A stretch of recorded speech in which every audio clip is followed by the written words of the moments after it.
भारत में आप सभी का स्वागत है। मैं हूं साक्षी चौहान। चलिए बात कर लेते हैं ग्रेटर नोएडा की। ग्रेटर नोएडा की बैनूट यूनिवर्सिटी से जुड़ा एक वीडियो इन दिनों सिर्फ वायरल नहीं हो रहा बल्कि लोगों के दिलों को अंदर तक झकझोर कर रख रहा है। ये कोई साधारण क्लिप नहीं है बल्कि एक ऐसी कहानी है जिसमें डर, दर्द और बेबसी देखी गई है और सबसे ज़्यादा एक लड़की की खामोश चीखें हैं जो शायद किसी ने नहीं सुनी। आपको बताते हैं कि आखिर ये पूरी घटना है क्या। कहानी की शुरुआत होती है एक साधारण दिन से, जहां एक जूनियर छात्रा जो अपने सपनों को लेकर घर से दूर पढ़ने के लिए आई थी। नई जगह, नए दोस्त, नया माहौल, लेकिन उसे क्या पता था कि इसी जगह उसे एक सच्चाई का सामना करना पड़ेगा जो उसके आत्मविश्वास को हिलाकर रख देगा। वीडियो में एक लड़की कुछ सीनियर्स छात्राओं से घिरी हुई दिखाई दे रही है। चारों तरफ सवाल, ताने, गालियां और बीच में खड़ी वो लड़की डरी हुई, सहमी हुई। उसकी आंखों में एक ही सवाल, मेरे साथ ही क्यों। सीनियर छात्राएं हंस रही है लेकिन वे हंसी के कारण उसका मजाक भी बना रही है, बल्कि किसी को नीचा दिखाने की कोशिश भी कर रही है। उनके शब्द सिर्फ शब्द नहीं बल्कि तीर की तरह उस लड़की के आत्मसम्मान को घायल कर रहे हैं। वे लड़की शायद जवाब देना चाहती है, खुद को बचाना भी चाहती है, लेकिन हालात उसे चुप रहने के लिए मजबूर कर रहे हैं। उसकी खामोशी ही सबसे बड़ी मजबूरी बनी है। इस पूरी घटना में सबसे ज़्यादा दिल तोड़ने वाली बात यह है कि वहाँ कोई भी ऐसा नहीं है जो उस लड़की के लिए खड़ा हो। ना कोई दोस्त, ना कोई साथी, ना कोई मददगार।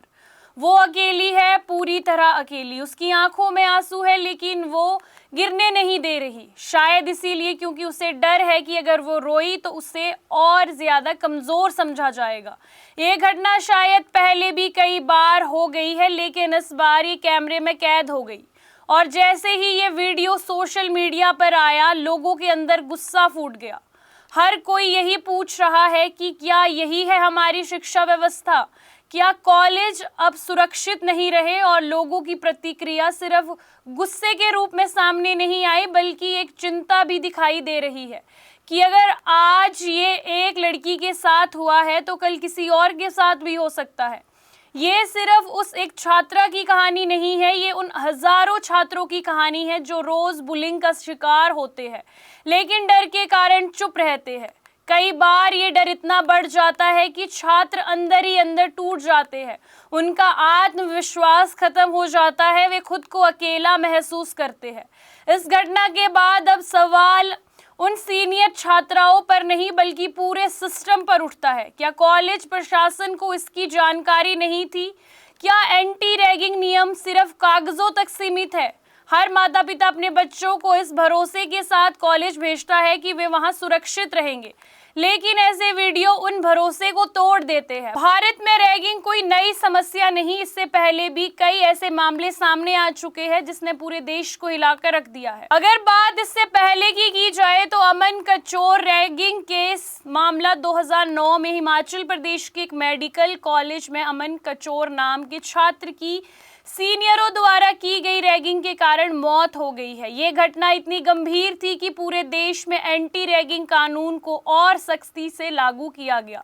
हालांकि अगर बात 2023 में आईआईटी बॉम्बे के छात्र दर्शन सोलंकी की मौत ने भी कई सवाल खड़े कर दिए हैं। हालांकि मामला जटिल था लेकिन इसमें सामाजिक और मानसिक उत्पीड़न का दावा किया जा रहा था। अगर बात करें कोलकाता की जादवपुर यूनिवर्सिटी में भी एक छात्र की रैगिंग के चलते मौत होने के कारण इस पूरे मामले ने भी देश को झकझोर कर रख दिया था।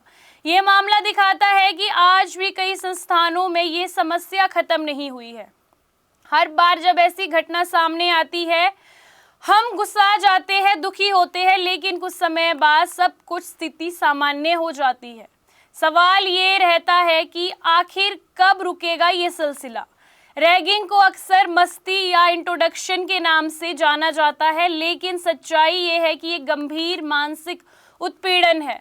इससे छात्र डिप्रेशन में चले जाते हैं, आत्मविश्वास पूरी तरह टूट जाता है और कई मामलों में छात्र आत्मघाती कदम तक उठा लेते हैं। ये समय है सिर्फ गुस्सा दिखाने का नहीं बल्कि बदलाव लाने का। कॉलेज को सख्त कदम उठाने होंगे छात्रों को ये समझाना होगा कि सीनियर्स का मतलब किसी को डराना नहीं बल्कि उनका मार्गदर्शन करना है। और सबसे जरूरी, अगर आप किसी के साथ गलत होता देखते हैं तो चुप मत रहिए, आपकी एक आवाज किसी की जिंदगी बदल सकती है। अब वे लड़की वहां खड़ी थी, डरी थी, सहमी थी, अगर आप वहां होते तो क्या करते? यही सवाल हम सबको खुद से पूछना चाहिए, क्योंकि शिक्षा सिर्फ किताबों से नहीं बल्कि हमारे व्यवहार से तय होती है। और अगर हम इंसानियत ही भूल जाए तो फिर पढ़ाई का क्या मतलब रह जाता है।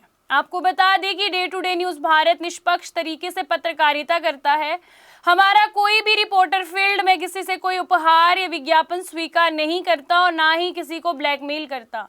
हम हमेशा दबे कुचले लोगों की आवाज बनते आए हैं और आगे भी बनेंगे। साथ ही हम लोकतंत्र के चौथे स्तंभ को मजबूत करने की कोशिश करेंगे।